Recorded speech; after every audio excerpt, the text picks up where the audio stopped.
엄마 국어입니다. 수능 특강 독서 갑시다. 구독, 좋아요, 알림 설정, 조떼꾸알. 토마스 아퀴나스의 미학이라는 상당히 어려운 글이니까 두 번 보는 걸 추천합니다.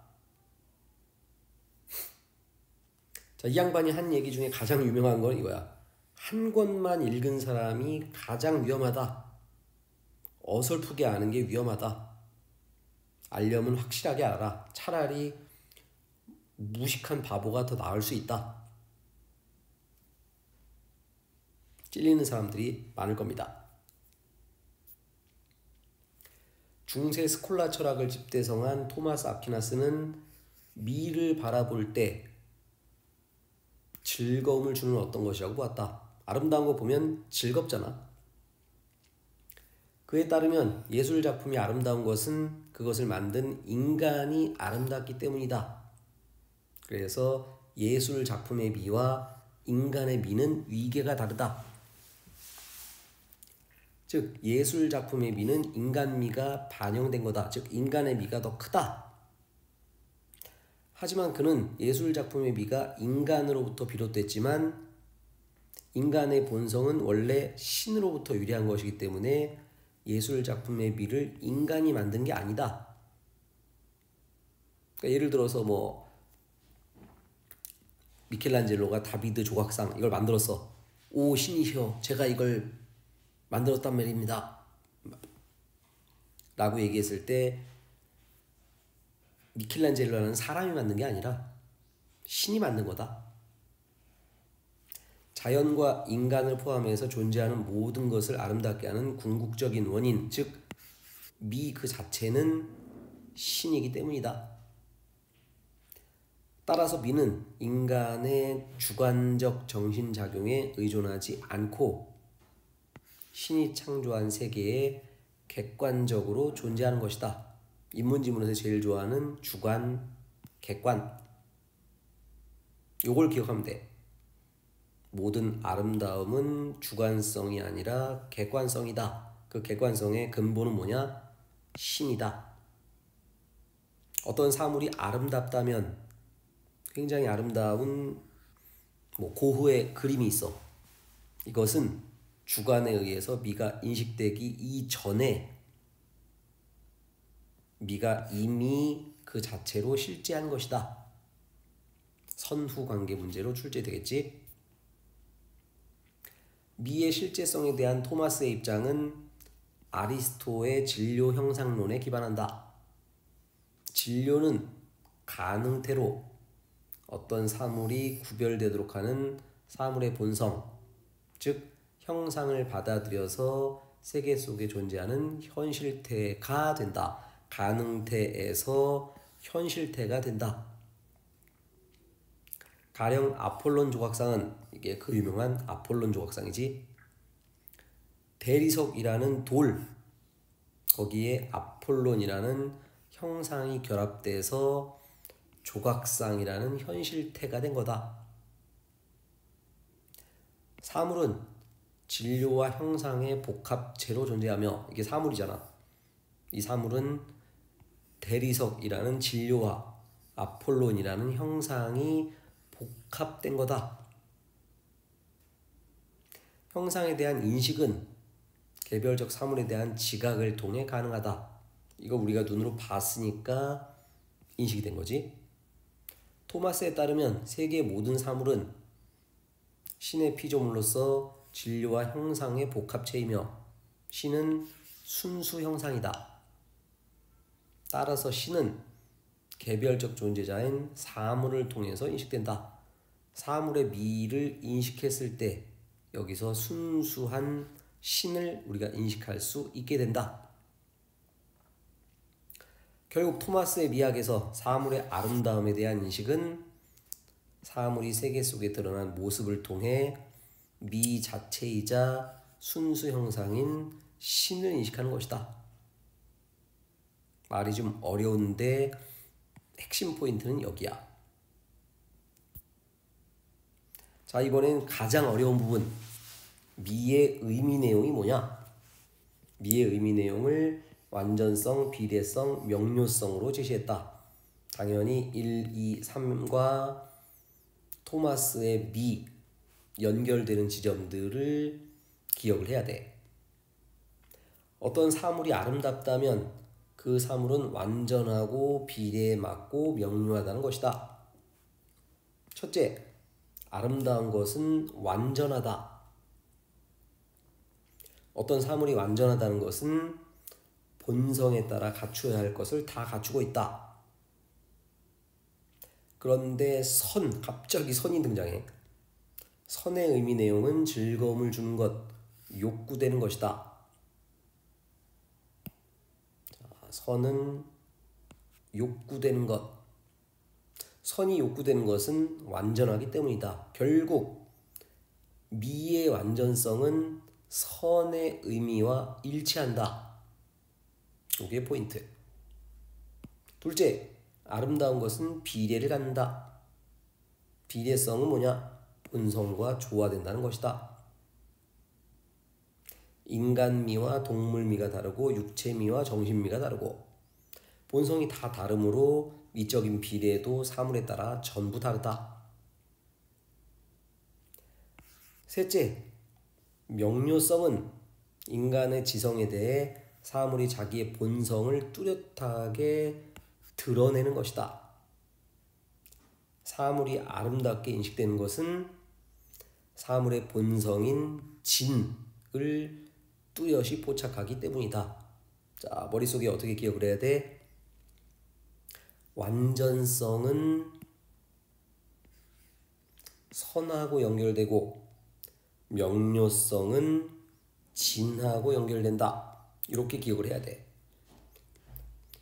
토마스에게 있어서 미란, 욕구와 인식 모두와 관계된다.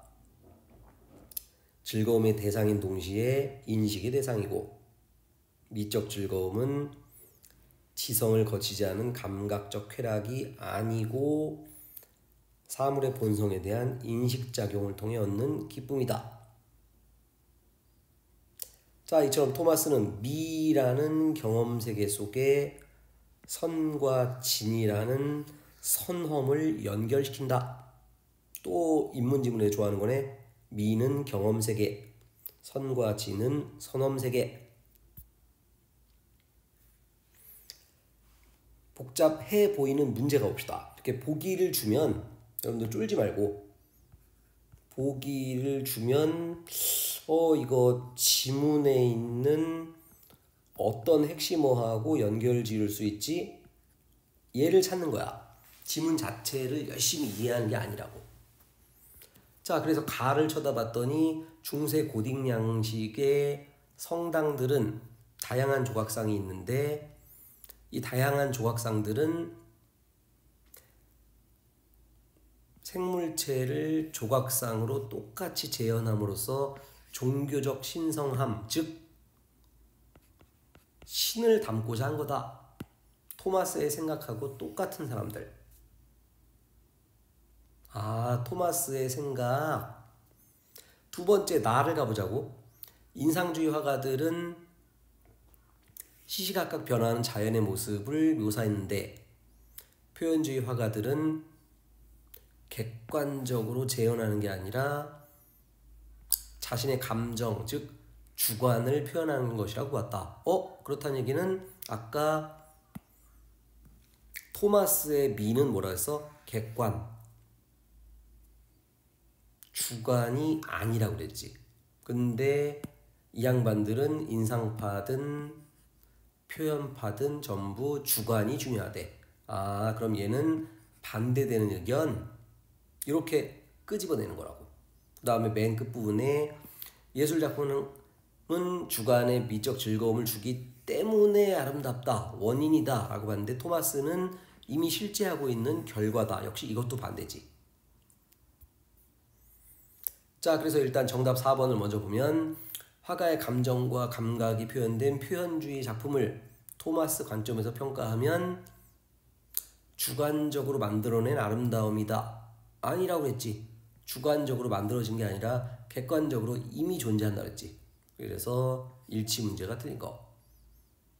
자, 그 다음에 신의 아름다움을 표현하는 작품에 비해서 미의 위계가 낮다.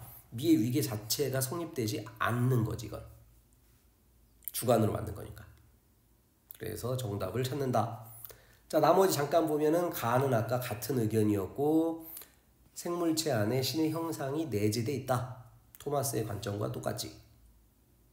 자, 두 번째, 고딕 건축가들이 조각상을 재현한 것은 본성과 조화를 이루는 것이다. 자, 나글의 입장. 자, 나글의 입장은 감성이자 느낌이니까 토마스의 입장에서는 진정한 미가 아니겠군. 오케이. 자, 5번 답지 역시 나의 입장이니까 주관의 즐거움을 주기 때문에 아름답다는 것은 미적 즐거움이 결과가 아니라 원인이라고 파악하는 것이니까 토마스의 관점과 다르겠군. 굉장히 어려운 무슨 철학 문제인 것 같은데 결국 글의 핵심어 주관성, 객관성, 실제성 이런 것들만 따지면 쉽게 풀 수 있다. 정리합시다. 완전성이 뭐냐? 사물의 본성에 따라 다 갖춘 것. 다 갖춘 것은 우리에게 즐거움을 준다. 이 완전성은 선과 일치한다. 비례성, 사물의 모습은 본성과 조화되기 때문에 사물에 따라 전부 다르다. 명료성, 인간의 지성에 포착되는 것인데 이것은 진과 연결된다. 자, 미는 경험 세계에서, 선과 진은 선엄 세계에서 이렇게 기억하면 마무리. 자, 마지막으로 이 시대의 거인들이 자, 이것은 중세 고딕 성당을 사진 찍어 놓은 것인데 뾰족뾰족 고딕 양식을 제대로 잘 보여주고 있고. 자, 그 다음에 고흐의 별이 빛나는 밤, 인상파의 대표적인 화가지. 인간의 주관성을 잘 보여준 작품. 자, 마무리로 이미 죽은 스티브 잡스, 아이폰을 만든 양반. 이 양반이 뭐라고 했냐면 Stay hungry, stay foolish. 끝없이 탐구해라. 공부에는 끝이 없다. 아유, 뭐 이 정도면 됐지 라고 했을 때 거기서 오답이 발생하는 거야. 수능을 공부하는 우리들에게 가장 중요한 시사점. 자, 지금도 굉장히 젊은 마크 저커버그, 페이스북 만든 양반, 하버드대를 중퇴하고 좋아하는 일을 했지. 그랬더니 더 많은 목적의식이 생기더라. 전세계 부자 이 양반이 4등인가 3등인가. 자, 100년 전 2차 대전을 이끌었던 위스턴 처칠. Never, never, never give up. 포기하지만 않으면 결과는 온다. 자, 해리포터를 지은 조앤 롤링 아줌마, 지금은 거의 할머니인데, 자, 이 할머니가 이혼을 하고 애기 셋 데리고 힘들게 살았어. 자, 애기 셋을 데리고 스타벅스 카페에 앉아있어. 하루 종일. 스타벅스 알바들이 싫어하겠지. 애기 셋 데리고 있으니까 카페에서 기저귀도 갈아야 돼. 애기 우유도 줘야 돼. 과자 부스러기 떨어져. 자, 그 실패 속에서 이 아줌마는 오히려 카페에서 그 눈칫밥 먹으면서 글을 썼어. 해리포터. 엄마 아빠가 죽고 이모 집에서 힘겹게 살아가는 해리포터. 그 안에서 낡은 타자기와 아이디어 하나만 가지고 끝내 영국 두 번째 부자로 다시 태어났지. 여러분의 긍정의 힘을 믿습니다. 구독, 좋아요, 엄마 국어.